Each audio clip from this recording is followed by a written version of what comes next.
Right, W.J.R.G. We are Connecticut's #1 gospel internet radio station. And every Thursday we have Action First broadcast, and with Dr. Wayne McCray, a good friend of mine. We bring in someone who's a blessing to our community and someone that's doing a great job in the world. And tonight we have our special guest, Dr. Hanan Hamid. Am I saying it right? Yes, that's correct. All right. Welcome to Action First broadcast. Thank you. Thank you so much. It's so wonderful to be here. This is a beautiful experience. Thank you. All right. All right. Well, we're excited to have you with us tonight. Like I said, every Thursday we bring in someone special. And tonight you're our special guest. Let's talk about what you do. I know you're part of the International Arts in Education. Let's talk about some of the things you do. Yes. So there's so many things. Wow. So what are we doing currently? Let's see. So we just wrapped up our 12th annual Juneteenth celebration. Okay. In collaboration with the International Festival of Arts and Ideas. And this hat that I'm wearing now, let's see, I am the co-founder and visionary and president of the official Juneteenth Coalition of Greater New Haven. And I'm the executive director and founder of the Artsification Academy Network. Wow. Yes. So, well, you got a lot going on anyway. Yes. Well, my other question, are you a New Haven native? My family are New Haven natives. Okay. However, myself, I was born and raised in New York. Yeah, the Big Apple. Yes, in the Bronx. Are you a Knicks fan, a Nets fan, or you like any basketball, any sports at all? You're a Yankees? I don't choose teams. I just enjoy the sports. And I was a cheerleader, so you know. Wow, okay. Yeah. In high school? Yes, high school and college. Wow. Well, actually, no, high school we didn't have cheerleading. Well, the first high school we did, but I was dance. But then my second high school, we didn't have anything. I was actually the dance teacher. I started the dance program. But when I graduated high school, I came back and founded the cheerleading squad there. And in college, I became my captain at City College. Because reading your bio, you have a lot Yes. that you accomplish, and that's a great thing. So you stay busy. Yes. Let's You said action first, right? Action first. Now you're talking about dancing, and you've been dancing over 40 years, right? Yes, since I was 2 years old. Well, how did you go to dancing school or something? Yes. So actually, fun fact, I was born pigeon-toed. So my feet were so turned in that I had to wear, you know, those hard shoes that have the bar in it? I had to wear those. So I pretty much started dancing and walking at the same time. My mother, she used to dance herself. She's actually she went to Hill House. She's the founding captain of the Majorettes. Wow, okay. At Hill House. Yes. Wow. And she went to Howard. She was premiering at Howard, and she used to dance as well. So she knew that ballet turns your hips out. So she put me in ballet when I was 2. So that's how I started dancing, and then it just took off from there. So you're a dance instructor as well? Yes. Okay. A choreographer and also you're a singer, yes, a drummer, yes, and a songwriter. Yes. Wow. Okay, let's talk about the songwriting. How do you get inspiration to write songs? Ooh. I wrote a few songs this weekend actually. Okay. It's just life. Sometimes a word, sometimes it could be a sound. But the reason I'm asking the question is because I've been into music my whole life. I program music on radio. Excellent. I got a good ear for music, but I never wrote a song. Really? Somebody created that music that I listen to every day. I get at least 25 songs every day to add to my radio station. Okay, but somebody created that music. Yes. What inspired you? I mean, you be driving, see something, or Yes. did God just give you something? Yes. All of the above. All of the above. But I love to write. So I used to write poetry. I used to read. Like I'm a cool nerd. So I'm a gifted and talented student. I went to talented and gifted schools with specialized programs where you have the testing, the IQ test, and all of these different exams. And I was actually part of the busing program. I was bused to the gifted schools in the white neighborhoods in the Bronx. We didn't have any in our neighborhood. So yes, I love to read. I used to read a book a day. So my books, my writing, I used to write stories. My stories became poems, and then poems became songs. So I got to ask you then, who out of all this, you gave your mom some great props for starting you off at 2 years old. Who also inspired you? Your mother inspired you? I mean, to get you going and make the person you are today. Oh, there's a lot of people. There's a lot of people. There's not one person. There's a lot of people. There's so many different inspirations, and I have so many mentors. That's why the village it really took the village to make me. It took a whole village to make this. You see? Oh, that was a lot of hands on. That was all hands on deck. Okay. Yes. And now I know we've talked offline about the youth, and you said there's no village no more. You don't feel no village. Talk about that. You might go right in. Okay. Yeah, That's it, right? Yeah. Yes. So what I mean by that is I remember my experience being a young villager and going through experiences, whether it's dance, whether it's a performance, and my mother and my father don't have to be there. They know that the people there will take care of me. They know that I'm going to eat because there's somebody's mom is there, somebody's auntie, somebody's uncle. They know that my hair will be taken care of. They know if I cry, somebody's going to be there to hold me or hug me. They know if I fall down, somebody's going to pick me up. But we don't see that too often anymore. Okay. So my next question was, how can we reach our youth then, in your opinion? How can we get our teenagers back on track? Just literally grab them like you saw me doing on that green, grabbing them up. And no, you are going it. No, that is wrong.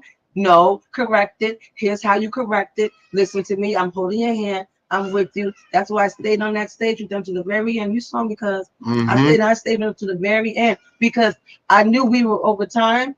Yep. And then it was a learning experience, and everybody knew we were mentoring and training them. So the village was there watching. But I also knew that time is money. And I also knew that stage was illegal and standing on. Okay. So I stood on there for protection. That's what I mean by what to do with those kids. You have to be there with them. Just because they're grown doesn't mean that they don't need to be held. Right. I'm a high school teacher in New York. The last school I taught at, Brownsville Academy High School, so alternative school, ages 17 to 21. Okay. Less than 10 credits. I'm talking about people who are in and out of gangs, Rikers.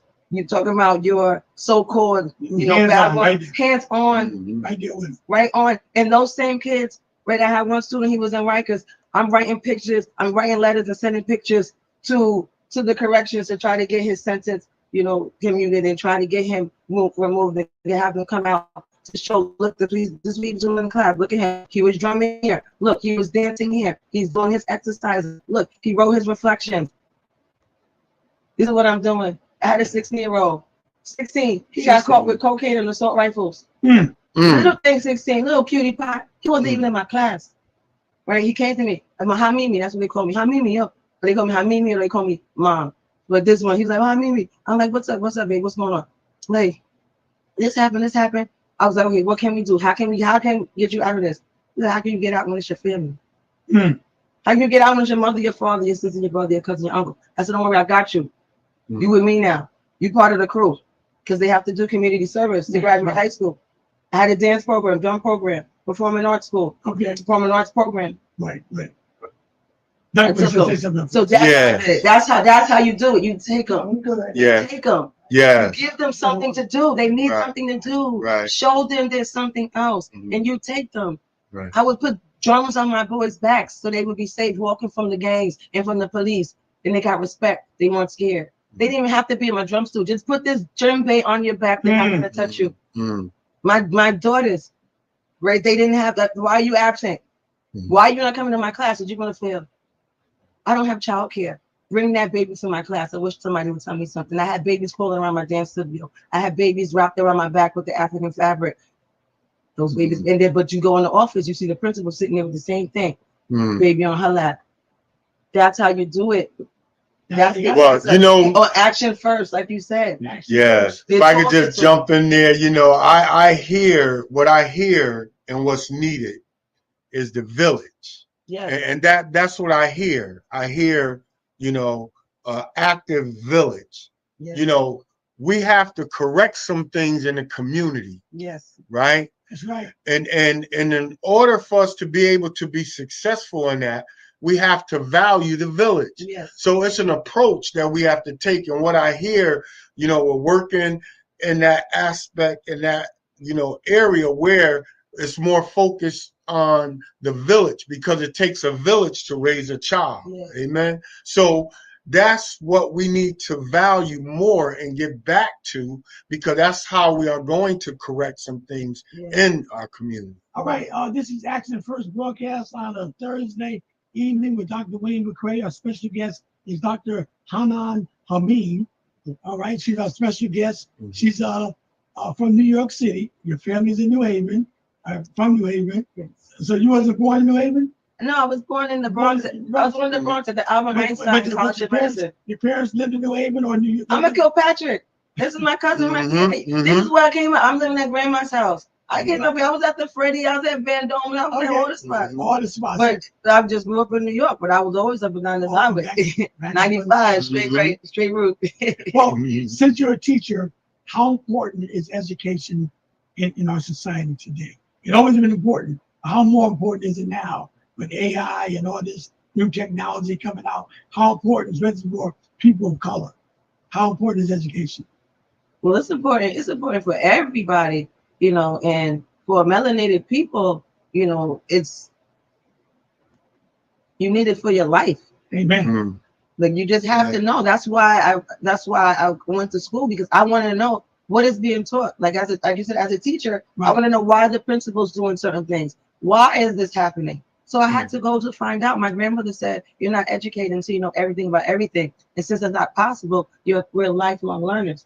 So we have to continuously keep learning, and you have to keep changing and growing. And you have to understand that you may learn something that's going to totally negate everything that you thought you knew. You have to be open enough to accept that and change and go with it. And change is uncomfortable. That's right. Change is uncomfortable with some people. Some people. Now, you also train teachers, right? Yes. You know what I'm saying? Let's talk about that. I mean, training teachers. I mean, you got to be highly educated to train a teacher. Yes. So it's not even just about being highly educated, which, I mean, that does help, but it's also about being highly experienced. I choreographed my first show when I was 10. I started teaching when I was 15. I was teaching for the Board of Ed on the books when I was 15. I taught for elementary school after school. And I was also the teacher. Is that in New York or in New York? In New York. In New York. Yes, in New York. Like I tell almost everybody in New York. That's why my name is literally Miss Hanan. Like in New York, they call me Miss Hanan. Wow. But teaching teachers, the reason why I teach is because I saw that I can impact the students in front of me, but that's only those students. So what about the rest of the school?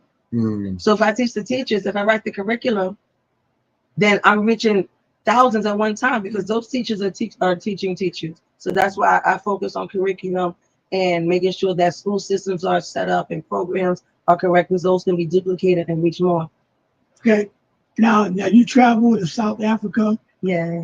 Let's talk about how many times you been there? To South Africa? Yeah. I've been to South Africa once. Oh, once, okay. Just to South, yes. But I've been on the continent. I've been going back and forth for a long time, because my grandmother repatriated, so she was based in Ghana. So we've been going back and forth there since like the 90s. The first time I went was like, what was that? Early 2000s. Okay. But on a continuous level, with as far as my work, Articulation Academy Network, that started during COVID, just like how you did. So we went viral with everything, virtual with everything. So our Juneteenths were virtual, and we were hosting our international partners virtually. So my dance brothers and sisters, I saw that they didn't have a way to make money. We were able to switch over here.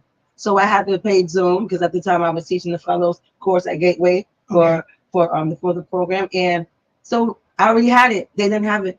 So I saw, wait a minute, if they can teach through Wi-Fi, that means that I can teach through Wi-Fi. And my dissertation was my doctoral program was online. So it's perfect. So I went through an invitation through the Minister of Culture to assess the arts and culture sectors. This was in Senegal. Okay. And then also, I'm also a Mandela Washington Reciprocal Exchange alumni. So that's how I was sent to South Africa to do professional development and write curriculum and work with dance teachers and train dance teachers and dancers there. So each place I'm traveling through my work. It's not a vacation. So Okay. now I'm You're a professor of history. I'm a professor of history now at Dakar University of International Studies. I write curriculum for schools over there as well and train teachers. Like I'm over there doing the same thing. We're planning on a whole festival here. The whole point is to take this, and we're supposed to go over there. Okay. Okay. You know, if I could jump in there, I tell you, you know, that's powerful, you know, and what I pick up in the spirit, because I see a bridge. I always talk about where we have to bridge the gaps, right? And this is where we're at now, because see, history has a tendency of repeating itself. You know, right now, I believe that we are facing economical slavery.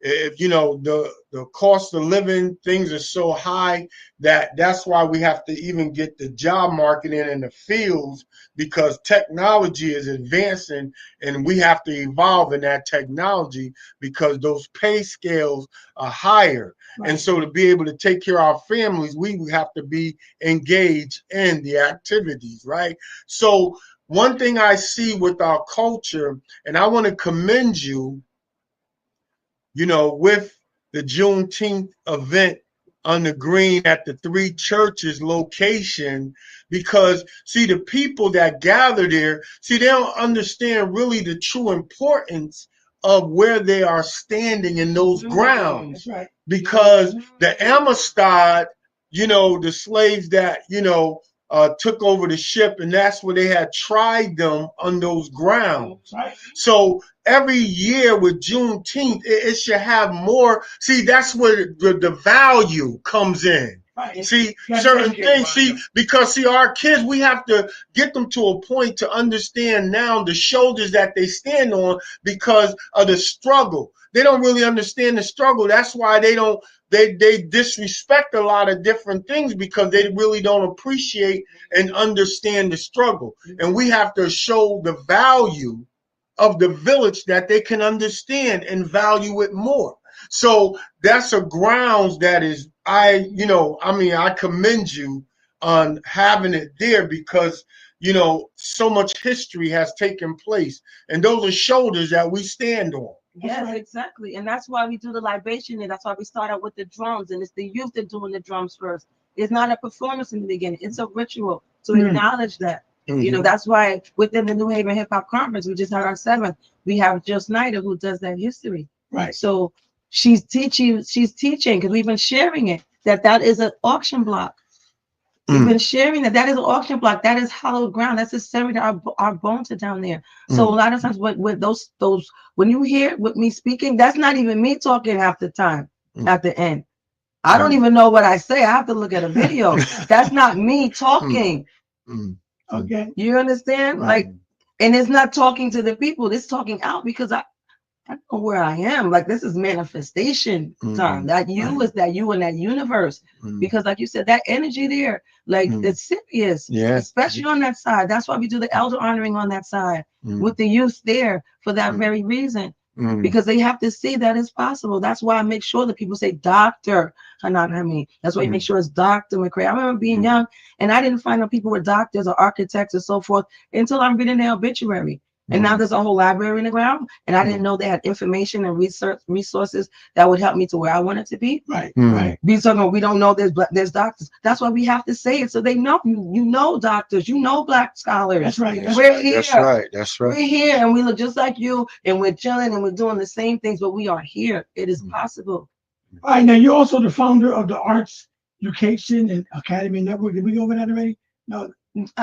Yes, we mentioned the Arts Education Academy Network. No, what's that about? Talk about it for a second.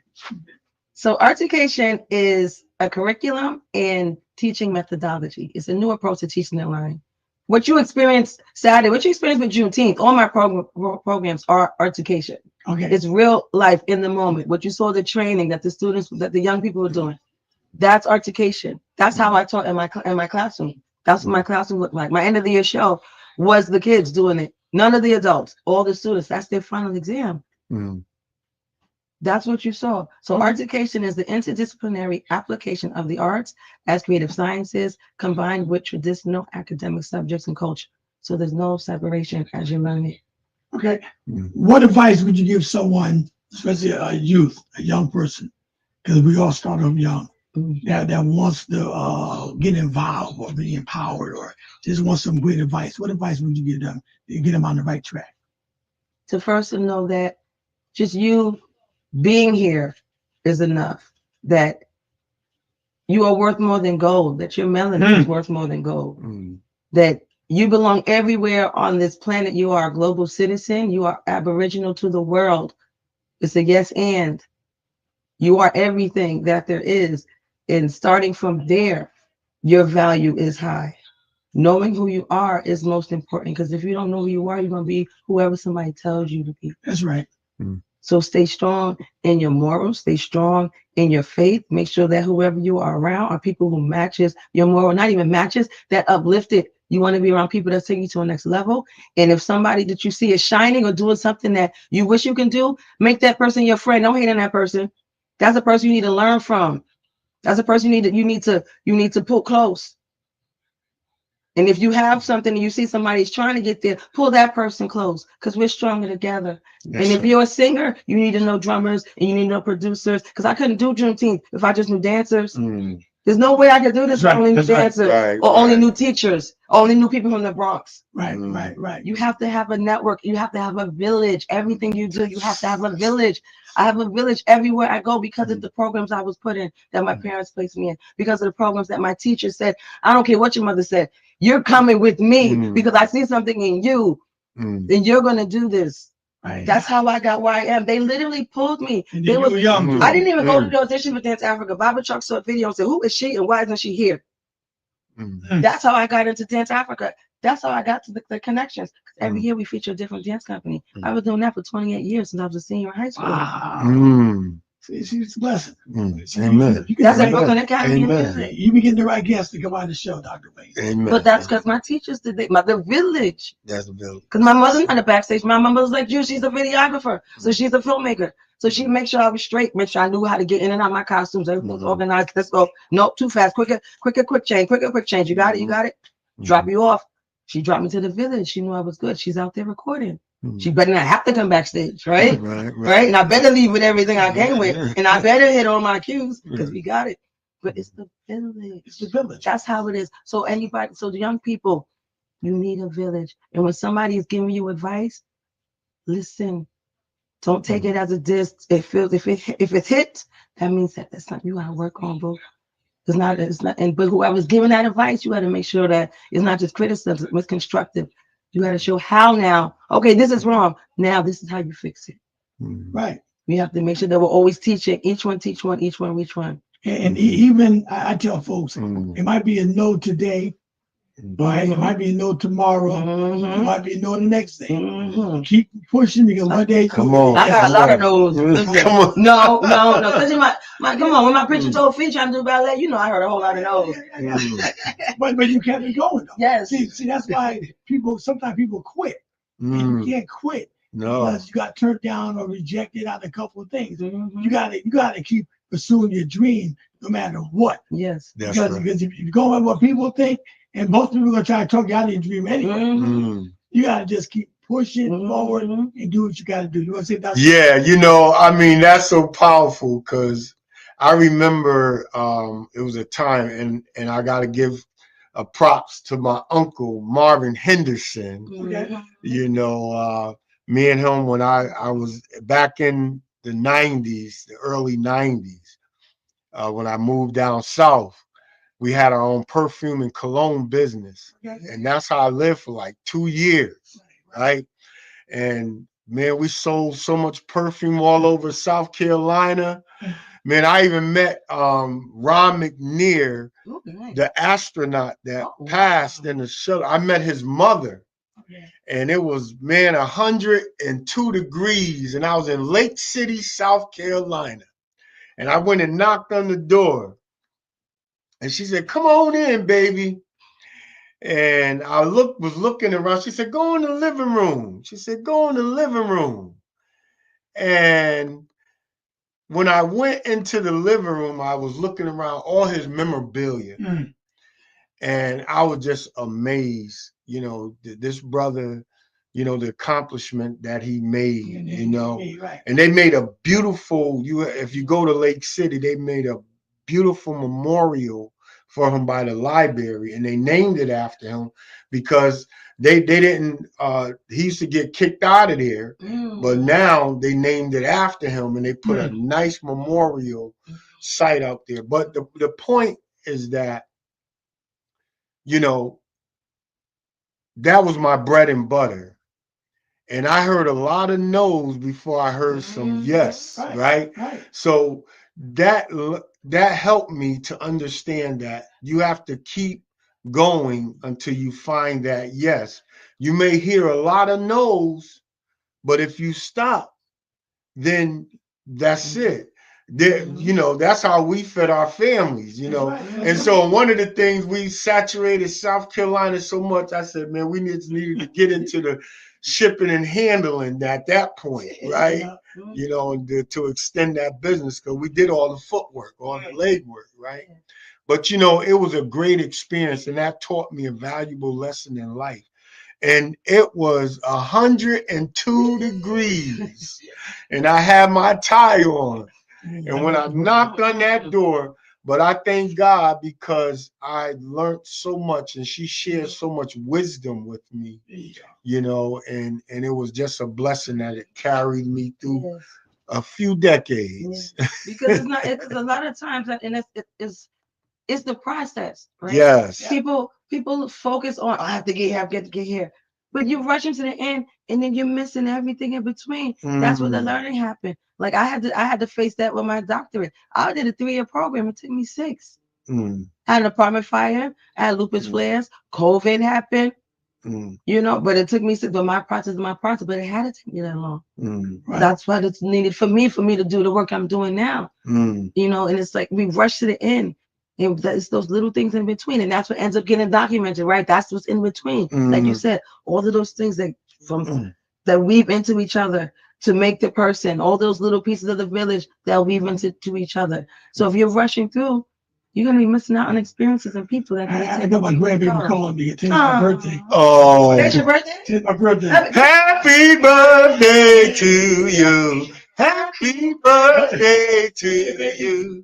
Happy birthday to you. Happy birthday. I had to get this call. Today's my mother's birthday too. Oh, I'm wow. actually doing an interview at the radio station. But when I saw you, hey, baby. Thank you. All right. Little Callie, that's my grandbaby. This is her mother Lee. Well, thank you for calling, Lee. All right, I appreciate it. All right, thank you very much. All right, Callie, love you, baby. All right. Bye bye. That's awesome. The That's village. awesome. They're the village. Everybody has a village. I had That's to get it. that call, man. Oh yeah, yeah. Yeah, today's my birthday. For sure, for sure. With that. Man, she should have sent an email. We could have brought them into the broadcast. Well, are you married with kids? That's a smart question. I'm married with a Cane Corso, my baby girl. Now, another question. I asked a lot of people. I have dance kids though. Yeah, dance kids. Yes. What is one of the greatest accomplishments that's already that you're the most proud of? I want you to stop and think for a second, all right? Because we all accomplish things, but it got to be something. Especially, I'll give you an example. I'm being honored they're celebrating me this Sunday, okay? And it's gonna be a big celebration. And when I look at my accomplishments, I got to say to myself, man, all these things I've done over these years. Well, what is the one thing I'm the most proud of? It's hard to get one, but I can say from New Haven, I've been on every stage a performing stage in New Haven. Some people can't get backstage. I was on every stage emceeing, things like that. And I'm very excited about that, and my grandkids and my kids. But what is your greatest accomplishment that you feel that when your days are gone, when you gotta leave this earth, somebody gonna remember your legacy? Well, what can they remember you by? Well, that moment hasn't happened yet. No, it's gonna happen. But you mean for New Haven? You mean for New Haven? Whatever your accomplishment is. I would have to compartmentalize because it's not that simple for me. Okay, because it's not that simple. Because we're gonna leave a legacy behind. It's not that simple for me. Because for one, I have to be grateful that I'm here. That's right. I'm a lupus warrior of 15 years. Yeah, he mentioned that. Talk about that a little bit. So it's laid. That's why I asked because it's different. Like I'm here. I was in a wheelchair. I couldn't walk. I was teaching in a wheelchair. I'm here because my job was taken because I almost had a heart attack at work teaching these kids. Those kids I was telling you about, those youth. Okay. So I'm proud of myself for being here and for being strong enough to still be here to do this work. That's right. Continuously. And I'm proud that I was the one to be tapped. Come on. To be at the table, because if somebody else was at the table, we all might not be eating right now. Because I'm a we person. I'm not an ego person. Right. Wherever I go, we go. That's right. That's right. That's why when they came to me, I went straight to Stetson and then we all came out. So I'm proud of that. I'm proud that we are out there on the green. I'm proud that we are reclaiming who we are. I'm proud that Juneteenth is opening up arts and ideas when that was a place that we couldn't even get into. And now we're opening it up. I'm proud that New Haven All-Stars are featured. There are people who haven't touched that stage and they've been here their whole life. If you're 65 and this is 30 years, that means that when you were in your 30s trying to get on, you couldn't get on. I'm proud that we're honoring elders who never got recognized. People that I didn't sit at their feet. My elders are in New York. But I'm proud that the people who helped and made it possible for me to do what I'm doing here are getting their flowers.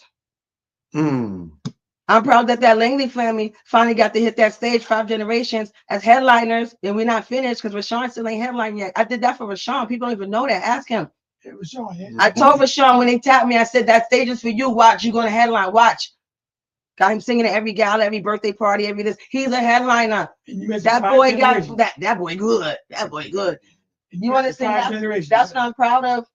So it's not that simple for me. It's too much. It's too much. If I took one thing, I'd be slighting everybody. And I don't do that. It's too much. Like I'm proud that New Haven is coming back, that cultural hub. That's what I'm proud of. Yeah, you mentioned the Langleys. I remember. I remember when they first started out. Jerry, Henry. Jerry just was on the stage. Jerry just got on that stage as a headliner. You know what's funny? I'll tell you a story. I got a brother named Henry. He's a year older than me. And we went to Lee High School. And Jerry and Henry Langley went to Lee High School. So it was 2 sets of Jerry and Henrys, them and us. Wow. My father had a record store that was very popular. So everybody knew Jerry Henry Green and Jerry Henry Langley. That's how. Wow. So we gotta get y'all on the stage together then. Oh, my brother's in Florida. He'll be here this weekend for my celebration. You can get planes now. The planes work out. Play that. You know, you got to be right here now. I got you. But you know what? One thing, if I could jump in there, man, I knew it was gonna be epic. I knew it was gonna be epic, cause I tell you. But you know, one thing I want to commend you on, because we was talking the other day, and you said something, and that thing hit my heart. Because see, and then let me know that the mature mindset that we must carry in this time. See, when God opened doors for us, see, a lot of people, you know, they want to just have all the shine, right? But one thing you said to me when you were saying about you was looking for the host and you was looking for who was next. And seeing that's our culture. We have to raise up other people. That's one thing about our ministry, man. We done already ordained several leaders from our church when we first got started, you know, because that's what it's about. We have to look for who's next. We have to raise up the next generation, because I've seen too many our leaders that have served, and they serve well, and they serve their time. That's right. But then when they left, their mantles left with them. Their mantles didn't shift to the next generation. That's why it's a big gap that we have to fill now. And there's so much that is going on that we need to be looking for who next. We have to raise up the general. The Bible said, train up a child in the way that they should go, and when they are old, they will not depart from that way. And we have to continue to show the maturity in Christ. That's right. You know, it's not about us. It's about who we can empower again. I know we used to have that here in the city. That was our motto, about empowerment. But I call it, we have to empower again. Right. That's right. All right, my final question. I'm not gonna keep you all night. Great interview. Good to have you. We got to get you back again. Yes. Yes, I'd love to. Like I asked you before, what is your favorite hobby in your leisure time, though? Besides sleeping and eating, Because we all have downtime every now and then. I like to watch funny things. I like to laugh. I like to laugh. I like watching things that's funny, like Impractical Jokers and stuff. I like silly stuff and playing games on my phone.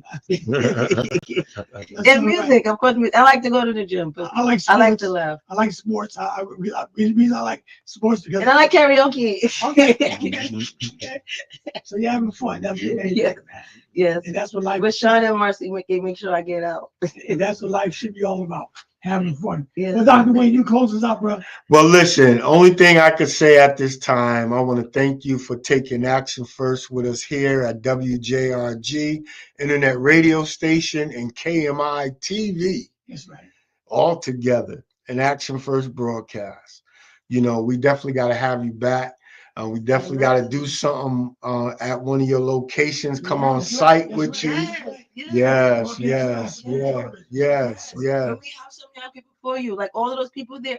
Again, we're gonna talk after this because we have a whole training that we need to do. That whole side, like it's all again. We need all hands on deck next year. We need the village out there. We need the village. If we want to keep this, not just keep this. If we want to have more Uncle Jerry's, more Dr. McRae's, more Dr. Hanan's, more Dr. Jerry's, we have to train them up. That's right. We have to train them up. Gotta train them up. Gotta train them big time. In a hurry too. That's it. That's right. I can't waste no time. Man. That's right. Because I'm one guy. I'm stimulant when it comes to time. That's why I said we start at 6 o'clock. Yes. My time is important. Yes. But even the accomplishments that we do, everything got to be on time. Yes. People waste time. Yes. And time is, you can't waste time. That's right. We don't know when that time for us is up. So we got to do what we got to do. Yes. We got to do it. I'm very stimulant when it comes to time and getting things done. All right. All right, Dr. Wayne. Well, listen, the only thing I could say, I want to thank y'all for taking action first today with us at WJRG Internet radio station and Action First broadcast, KMI TV. So the way we end the broadcast, we just say action first. So if you can say that with me, just say action first. On WJRG, Connecticut's #1 gospel internet radio station.